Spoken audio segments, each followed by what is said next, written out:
చంద్రబాబు నాయుడు గారు ఓటమిని ఎదుర్కొంటామనేటువంటి నమ్మకానికి వచ్చి ఈవేళ ఎదుర్కోబోయేటువంటి ఓటమిని ఎవరి మీద నెట్టాలా అన్న దాంట్లో కృషి చేయడానికి ఢిల్లీ వరకు తన బసను మార్చడం జరిగింది. నిన్న అఖిలపక్షాలన్న పేరుతో అక్కడ కొంతమందితో సమావేశాలు ఏర్పాటు చేయడం, అందులో ప్రధానంగా కపిల్ సిబాల్ ఎన్టీ రామారావు గారిని చంద్రబాబు నాయుడు గారు వెన్నుపోటు పొడిచినప్పుడు ఎన్టీ రామారావు గారికి వ్యతిరేకంగా చంద్రబాబు నాయుడు గారికి అండగా నిలబడినటువంటి అడ్వకేట్ కపిల్ సిబాల్ గారు, వారు అక్కడ ప్రధానమైనటువంటి కాంగ్రెస్ నాయకుడు. ఇటువంటి ఎన్టీఆర్ వ్యతిరేకులందరితో కలిపి కేంద్రంలో అఖిలపక్ష రాజకీయ నాయకుల సమావేశాలు పెట్టడం, అక్కడ ఈవీఎంల మీద యుద్ధం ప్రకటిస్తున్నానని చెప్పడం, ఇదంతా చూస్తుంటుంటే చంద్రబాబు నాయుడు గారు తన హోదాని మర్చిపోయి ప్రవర్తిస్తున్నారు. గెలుపు ఓటము అంగీకరించడం మానేసి ఏదో విధంగా ఎవరో ఒకరి మీద బురద జల్లడం అనేటువంటిది నేర్చుకోవడం, ఈ 40 రోజులు కూడా రిజల్ట్స్ వచ్చే వరకు కూడా ఏదో ఒక కార్యక్రమం ఉండాలి. కాబట్టి రేపు జగన్మోహన్ రెడ్డి గెలుపొందినప్పటికీ కూడా ఆ గెలిపే కాదు, నేనే ముఖ్యమంత్రిని అని జగన్మోహన్ రెడ్డి గారు ప్రమాణ స్వీకారం చేసేటువంటి రోజునే చంద్రబాబు నాయుడు గారు కూడా ఏదో ఒక చోట ప్రమాణ స్వీకారం చేసి అనధికారికంగా నేనే ముఖ్యమంత్రి అని సెల్ఫ్ డిక్లరేషన్ చేసుకునేటువంటి స్థాయికి రావడం అనేటువంటి జరుగుతుంది. ఇందులో ఏమాత్రం సందేహం లేదు. ఆయన పూర్తిగా అన్నీ కూడా విలువలు వదిలేశారు. విలువలు వదిలేసి రాజకీయాల్లో కొత్త ఒరవడిని ప్రారంభిస్తున్నారు. గెలుపు ఓటములు దైవాధీనం అని కానీ, ప్రజల తాలూకు మన్నన పెట్టి ఉంటాయని కానీ విశ్వాసం లేకుండా ఈవీఎంల్లో లోపాలున్నాయి, వాటి వల్ల లోపాలున్నాయి, వీటి వల్ల లోపాలని వాటి మీద సరి చేసుకోవడం అంటే జరుగుతుంది. ఇంతలోనే ఆయన చేసినటువంటి నేరాల్లో మరొక నేరం IT grids data. IT grids ద్వారా ఈయన తెలుగుదేశం పార్టీకి సంబంధించినటువంటి ఒక యాప్కి సమాచారాన్ని సేకరించడం అనేటువంటి జరిగింది. అది సేకరణ కాదు, దొంగిలింపే. దీన్ని పోలీసులు విచారణ జరిపించి వాటన్నిటినీ కూడా అథారిటీని సంప్రదించడం జరిగింది. దీని ద్వారా నిజానిజాలు తెలియపరచండి అని పోలీసు వారు ఆధార్ అథారిటీకి క్లారిఫికేషన్ కోసం రాస్తే ఆధార్ అథారిటీ డిడి భవానీ ప్రసాద్ పోలీసులకు తన నివేదికను సమర్పించారు. ఇది కేవలం దొంగలింపే. తర్వాత ఆంధ్రప్రదేశ్, తెలంగాణ సంబంధించినటువంటి ఆధార్ డాటానే కాకుండా ఇతర రాష్ట్రాల తాలూకు డాటాను కూడా ఐటీ గ్రిడ్స్ ప్రైవేట్ లిమిటెడ్ వారు ఆధార్ రహస్య సమాచారాన్ని అమెరికా వారి అమెజాన్ కంపెనీకి ఇచ్చి అందులో స్టోర్ చేసినట్టుగా నిర్ధారణ అవుతోంది. అదేవిధంగా దేశ ప్రజలకు సంబంధించినటువంటి 18 రకాల వ్యక్తిగత సమాచారాన్ని భారతదేశానికి వ్యతిరేకంగా ఉన్నటువంటి అంతర్జాతీయ వ్యవస్థీకృత నేరగాళ్ల చేతిలో పడితే దేశ భద్రతకే ప్రమాదం. ఇది దేశద్రోహ నేరం. దీన్ని సివియర్గా టేకప్ చేయాల్సినటువంటి అంశం అని చెప్పి వారు తమ నివేదికలో స్పష్టం చేయడం అనేటువంటిది కూడా జరిగింది. గ్రిడ్ యొక్క హార్డ్ డిస్క్స్ని, డిజిటల్ ఎవిడెన్సెస్ని అన్నింటినీ కూడా ఫ్లోరెన్సిక్ ల్యాబ్ టెస్ట్ కోసం పంపిస్తే ఆ టెస్ట్లో ఇవన్నీ నిర్ధారణ చేశారు. తప్పించుకుని తిరగడానికి వీల్లేనటువంటి విధంగా వారన్నింటినీ కూడా సైంటిఫిక్గా నిర్ధారణ చేసి ఈ ట్యాంపరింగ్ కాదు, ఇది దొంగతనం, వీరన్నింటినీ కూడా ఈ విధంగా చోర్ దొంగ అనేటువంటి పద్ధతిలో మరి డిక్లేర్ చేసి దీనికి ఎవరు కారకులు అన్నటువంటి దాన్ని విచారణకు విడిచిపెట్టటువంటిది జరిగింది. 2 రాష్ట్రాలకు సంబంధించినటువంటి ఆంధ్ర తెలంగాణకు సంబంధించినటువంటి సుమారు 8 కోట్ల రికార్డులు ఇందులో దొంగతనం చేయబడ్డాయి. దాన్ని కూడా ఫ్లోరెన్సిక్ ల్యాబ్ వాళ్ళు నిర్ధారణ చేయడం అనేటువంటిది జరిగింది. దీన్ని బట్టి చూసినట్టయితే తెలుగుదేశం పార్టీ యొక్క సేవామిత్ర ఏదైతే ఉందో దాన్ని నిర్వహిస్తున్నటువంటిది ఐటీ గ్రిడ్ వారు. కాబట్టి ఇందులో తెలుగుదేశం పార్టీ నాయకుల తాలూకు పాత్ర ఏమిటి? ఇది సాధారణమైనటువంటి నేరం కాదు, ఇది దేశద్రోహ నేరం.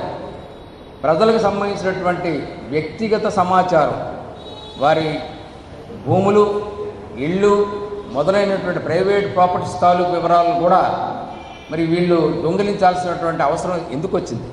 దీన్ని ఎవరికి అమ్మేయడానికి ఈ రకంగా దొంగతనం చేశారు?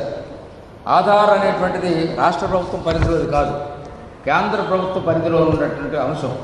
అటువంటి అంశాన్ని కూడా ఈ రాష్ట్ర ప్రభుత్వాన్ని వాడుకొని తెలుగుదేశం పార్టీ వారు దొంగతనం చేసి ఐటీ గ్రిడ్ ద్వారాగా దాన్ని చేజిక్కించుకున్నది దేనికోసం?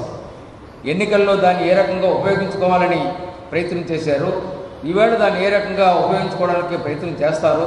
వీటన్నిటి మీద సమగ్రమైనటువంటి విచారణ జరపాలి. ఇంకా అవసరమైతే ఇంకా ఇంటెన్సివ్గా విచారణ జరిపించి స్క్వాడ్స్ని పెంచి అన్ని విధాలుగా కూడా ఈ నేరం వెనుక ఉన్నటువంటి రాజకీయ నాయకులు ఎవరు, వారందరినీ కనుగొనాల్సినటువంటి అవసరం ఉంది. ఇటువంటి నేరాన్ని భారతదేశంలో ఏ రాజకీయ పార్టీ కూడా ఇంతవరకు చేయడానికి సాహసించలేదు. అంత సాహసం తెలుగుదేశం పార్టీకి ఎలా వచ్చింది? చంద్రబాబు నాయుడు గారు అంటారు, ఇది నా తాలూకు పార్టీ తాలూకు సభ్యుల తాలూకు సమాచారమే అని చెప్పడం జరిగింది. కానీ వీళ్ళ ఫ్లోరెన్సిక్ ల్యాబ్ వాళ్ళు అథారిటీ వాళ్ళు డిసైడ్ చేసినటువంటిది ఇది పార్టీ సభ్యుల తాలూకు సమాచారం కాదు, రాష్ట్ర ప్రజల అందరి సమాచారము అని చాలా స్పష్టంగా నిర్ధారణ చేశారు.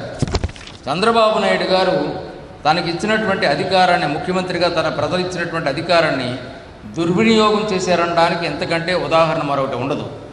తన కొడుకు ఎంతసేపు ఐటీ అని ఐటీ మినిస్టర్ గారు ఇటువంటి ఫ్రాడ్యులెంట్ వర్క్స్, థెఫ్ట్ కేసెస్ వీటన్నిటికీ పాల్పడడం అనేటువంటిది జరిగింది. తండ్రి కొడుకులు ఇద్దరూ కలిసి ఈ విధంగా దేశద్రోహ నేరానికి పూనుకోవడం అనేటువంటిది తెలుగు జాతి ఎంతవరకు సహిస్తుందని నేను ప్రశ్నిస్తున్నాను. వాడికి ఇచ్చినటువంటి అధికారాన్ని కేవలం ధనార్జన కోసమే కాకుండా, డబ్బు సంపాదన కోసమే అధికారాన్ని ఉపయోగించుకోవడం అనేటువంటి కాకుండా ప్రజల తాలూకు వ్యక్తిగత సమాచారాన్ని సేకరించేటువంటి చర్యను కూడా తీసుకున్నారంటే వీరు ఎంత బరి తెగించినటువంటి రాజకీయం చేశారో మనకు చాలా స్పష్టంగా కనబడుతుంది. ఇవన్నీ బయటకు వస్తాయన్నటువంటి భయం. ప్రభుత్వం మారిపోతే వీటన్నిటి మీద కూడా ఇంకా సమగ్రమైనటువంటి విచారణ జరపాల్సి వస్తుంది. దీని మీద తాను ఎందులో చెప్పుకుంటారో అన్నటువంటి ఉద్దేశంతోనే రేపొద్దున ప్రభుత్వం మారిపోతే మీరందరూ నా పక్కన ఉండండి, మీరు నాకు అడ్డంగా నిలబడండి, పోలీసులు నన్ను అరెస్ట్ చేయడానికి వస్తారు, నన్ను జైల్లో పెట్టడానికి వస్తారు అని చెప్తున్నటువంటి దానికి ఇదే భయం అని మనకు చాలా స్పష్టంగా అర్థమవుతోంది. ఇటువంటి నేరాలు, ప్రజలకు సంబంధించినటువంటి నేరాలు, ప్రజా సంక్షేమానికి సంబంధించినటువంటి నేరాలు ఎన్ని చేశారో ఇంకా ఎన్ని బయటకు వస్తాయో మనం వేచి చూడాలి. ఈవేళ ఈవీఎంల తాలూకు కథ, ఈవీఎంలన్నీ కూడా మొత్తం అంతా కూడా ఈ రాష్ట్రంలో ఉన్నటువంటి ఈవీఎంలలో 4000 ఈవీఎంలు అన్నీ కూడా పాడైపోయినాయి అని మొట్టమొదట చంద్రబాబు నాయుడు గారు అన్నారు. తర్వాత 2 రోజులు పోయిన తర్వాత 4000 అన్నది పోయి 30% ఈవీఎంస్ అన్నీ కూడా చెడిపోయాయి అని చెప్పి ఫిగర్ మార్చారు. మళ్ళీ 2 రోజులు పోయిన తర్వాత 618 చోట్ల ఈవీఎంలు చెడిపోయాయి. కాబట్టి ఈ ఈవీఎంలని రీపోలింగ్ చేయాలి, మళ్ళీ ప్రజలకి ఓట్లు వేసేటువంటి అవకాశం కల్పించాలని చెప్పి మళ్ళీ ఈవేళ డిమాండ్ చేయడం అనేటువంటిది జరుగుతుంది.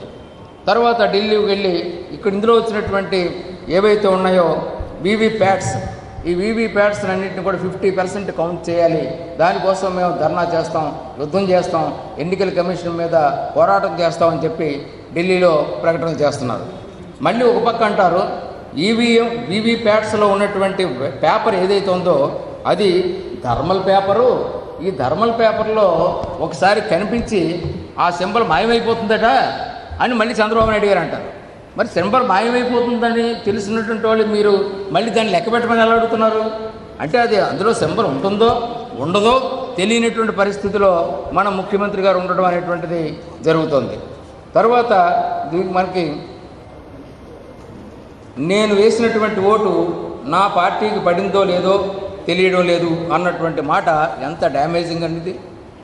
ఇది 92,000 ఈవీఎంలో ఉంటే మరి ఇంతమంది కోట్లాది ప్రజలు ఓటింగ్ వేస్తే ఆ భారతదేశం అంతా కూడా ఈవీఎంల మీద ఓటింగ్ వేస్తే ఏవి చెడిపోయేది వాటి గురించి మాట్లాడాలి తప్ప అన్ని రకాలుగా అసలు నేను ఓటేసానో లేదో నా ఓటు దాన్ని పడిందో లేదో అన్నటువంటి పద్ధతిలో ఆయన మాట్లాడుతున్నారంటే ఓటు పడిందో పడలేదో తెలుసుకుని కూడా మీరు అక్కడ ఎందుకు ఫైట్ చేయలేదు? పోలింగ్ బూత్లోనూ ఏ కారణం చేత దాన్ని వదిలేశారు?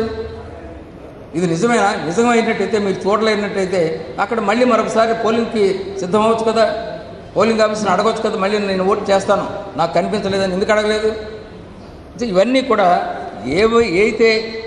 ఏవైతే అబద్ధాలు ఆడతారో అన్నిటికీ కూడా దానికి ఏ విధంగానూ కూడా సందేహం లేకుండా మొహమాటం లేకుండా ఆయన ఆరోపణ చేసేటువంటి విధానానికి దారి తీయడం జరుగుతోంది. పైగా ఇవాళ అంటారు 5 కోట్ల రూపాయలు ఇస్తే చిప్స్ మార్పేసి లేదు ఈవీఎంలను పక్కన అందులో ఉన్నటువంటి ఎక్విప్మెంట్ మార్చి గెలిపించుతామని చెప్పి మా దగ్గరకు వస్తున్నారని చెప్పి అన్నారు. అంటే చంద్రబాబు నాయుడు గారి దగ్గరికి ఎవరో వచ్చి 5 కోట్ల రూపాయలు ఇస్తే మిమ్మల్ని గెలిపిస్తామని చెప్పారట. మరి ఎందుకండి తాపత్రయం అంతాను? చాలా డబ్బు సంపాదించారు కదా చంద్రబాబు గారు. మీరు సంపాదించిన తర్వాత మీ దగ్గర మరి ఈవీఎంల తాలూకు దొంగలైనటువంటి వారు కూడా మీ దగ్గర ఉన్నారు. ప్రభుత్వ సాంకేతిక సలహాదారులు హరిప్రసాద్ లాంటి వారు మీ పక్కన ఉన్నారు. ఎన్నైనా మార్చేయగలిగే సమర్థులని మీరే అంటున్నారు. అటువంటి వాడిని ఉపయోగించుకొని 5 కోట్లు మీకు లెక్కే ఉందండి. మరి చేసేయండి. మీరు ఇప్పటికే మా దగ్గర వస్తున్నారని మీరు చెప్తున్నారు. ఎంత సాహసం అండి అది?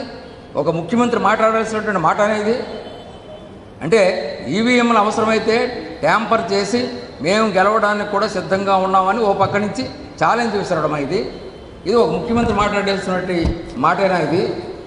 ఈ విధంగా ఏ విధమైనటువంటి సంకోచం కూడా లేకుండా ఆయన అబద్ధాల మీద అబద్ధాలు ఆడి ఈ రకంగా పబ్బం గడుపుకోవడానికి ప్రయత్నం చేస్తున్నారు.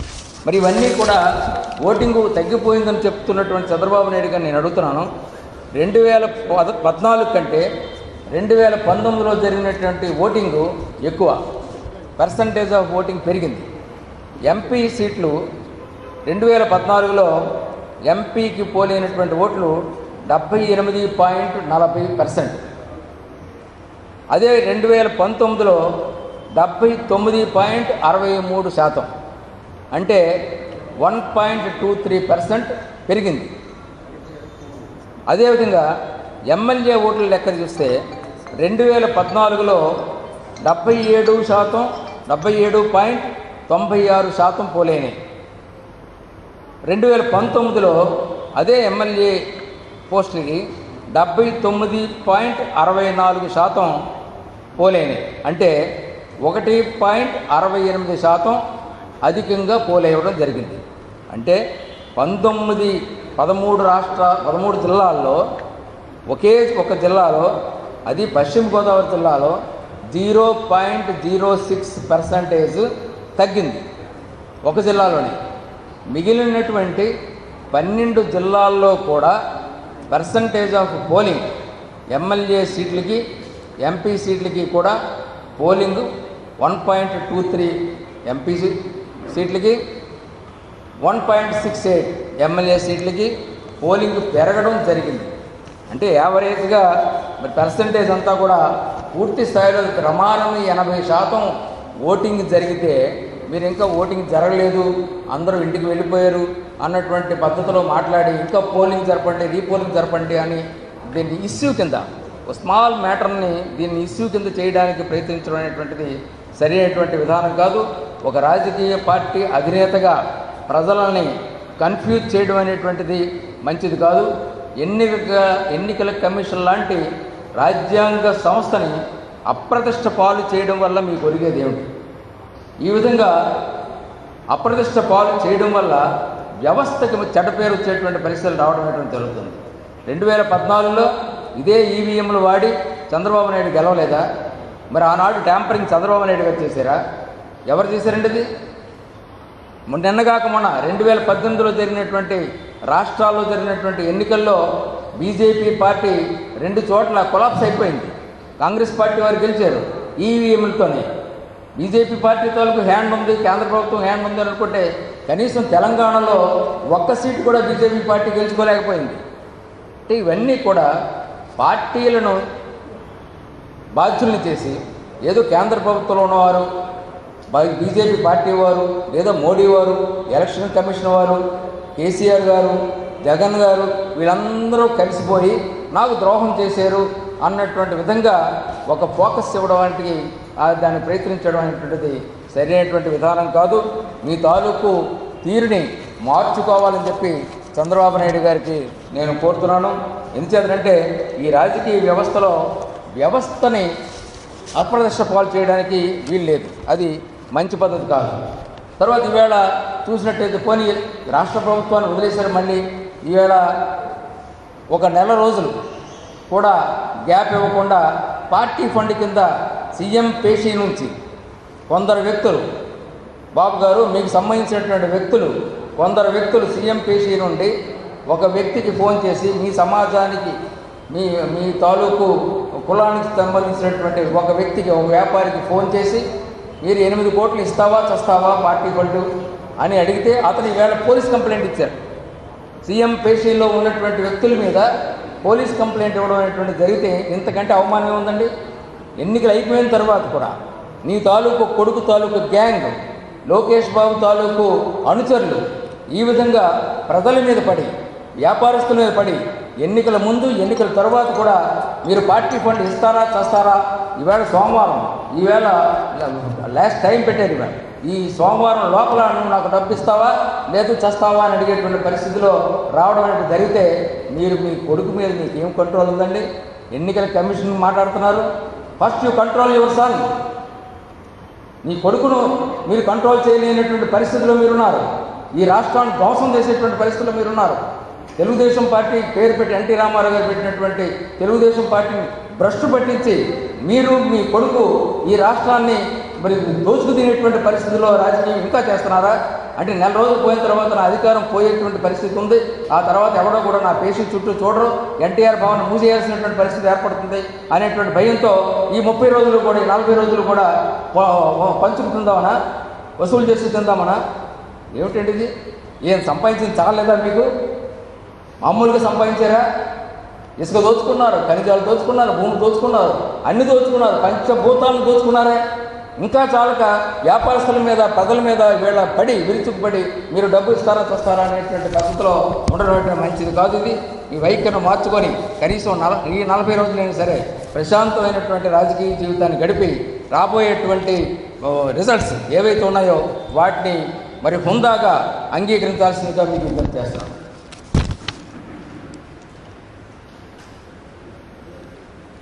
Thank you sir.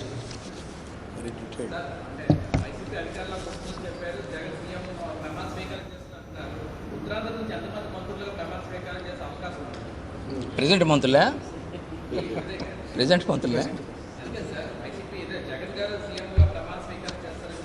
అవును చెప్పండి.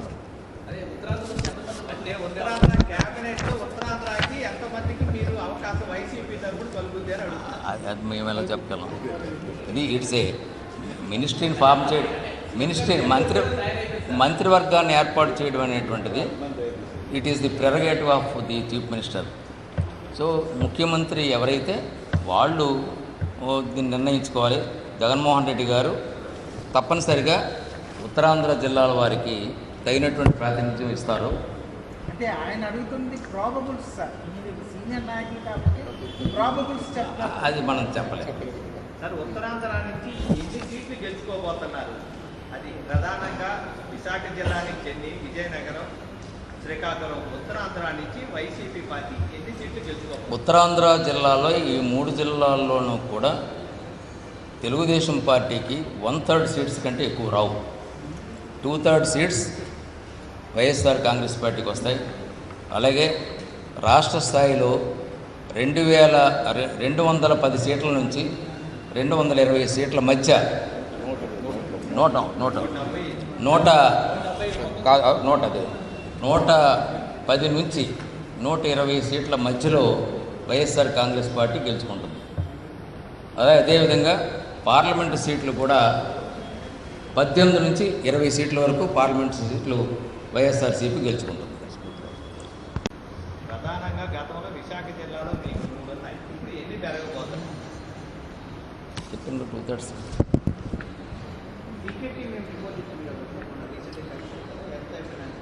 దేని మీదండి?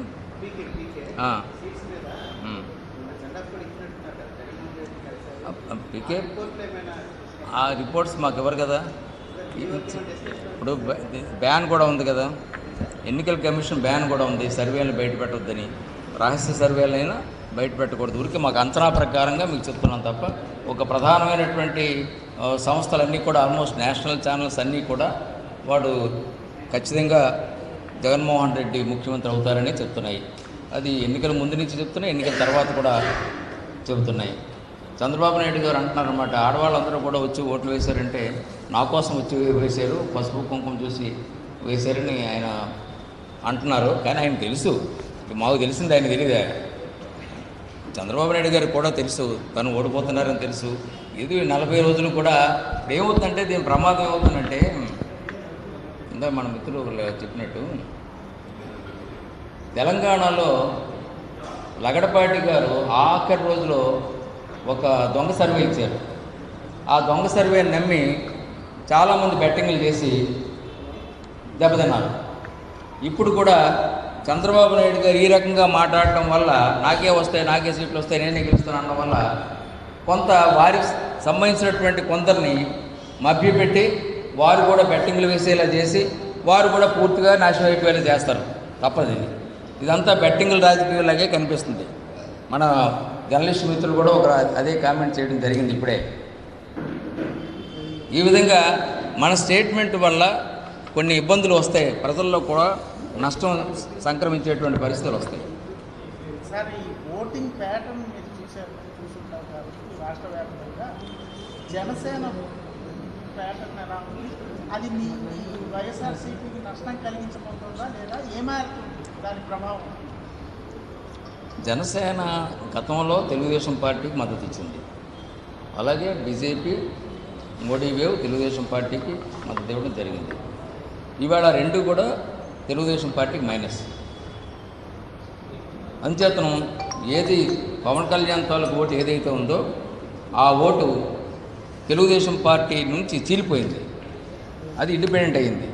కాబట్టి దానివల్ల నష్టపోయినటువంటి పార్టీ తెలుగుదేశమే తప్ప వైఎస్ఆర్ కాంగ్రెస్ పార్టీ కాని కాదు.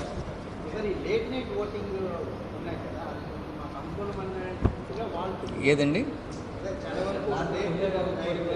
లేట్ నైట్ ఊటీ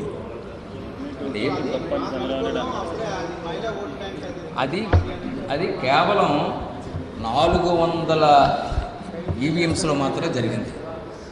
400 ఈవీఎంస్ని కూడా వాళ్ళు ఇవ్వడం జరిగింది. ఒక ఈవీఎం అయితే ఎస్కోట్లో కూడా మనకు ఉండడం జరిగింది. అది ఏది కూడా ఎవరు కూడా ఖచ్చితంగా ఓటు వేయాలి, ఈ ప్రభుత్వాన్ని మార్చాలి, ఈ చంద్రబాబు గోల మనకు వదిలిపోవాలి, తండ్రి కొడుకుల తాలూకు జులుము పోతేనే తప్ప ఈ రాష్ట్రం బాగుపడుతూ 14 సంవత్సరాలు ఈయన ముఖ్యమంత్రిగా చేశాం, ఇక చాలు బాబు నీ పరిపాలన అంతం చేయడానికి మేము ఓటు వేస్తున్నామని తెల్లవారులు ఓటు వేశారు. Thank you.